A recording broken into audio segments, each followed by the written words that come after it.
Tramvaju muzejs Čehijā. Labi, viņš skatās sabiedriskā transporta, bet es teiktu, ka te vairāk tramvaji, lielākā daļa. Jāsaka, visi tādi sakopti. Ļoti daudz modeļus pārsteigts esmu.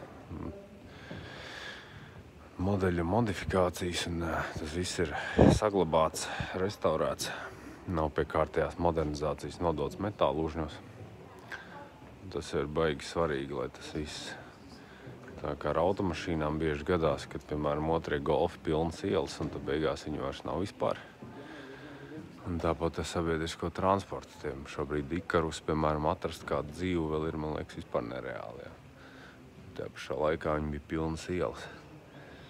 Ļoti daudz tādi te vecie ir saglabāti, nezinu, 100 gadi varbūt pāri. Tā kā, malači. Jāsaka, arī viņiem uz ielas, teiksim, maršrutos, es teiktu, lielākā daļa šie te vecie.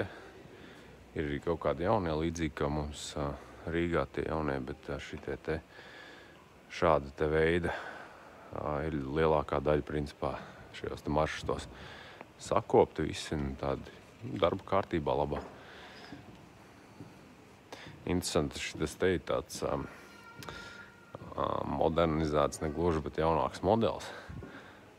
Tādi līdz Rīgai nav bijuši nekad, cik atceros. Varbūt arī kļūdos, bet tās durvis tā kā jau kaut kādam metro vai kaut kam tam līdzīgam.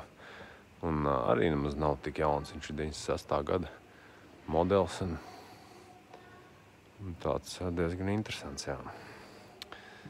Tā kā, forši cepur nost, muzejs liels tiešām.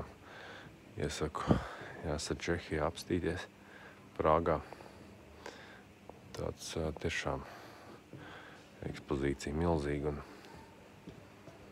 un ir ko redzēt, kam tādas lietas interesē. Tālūk.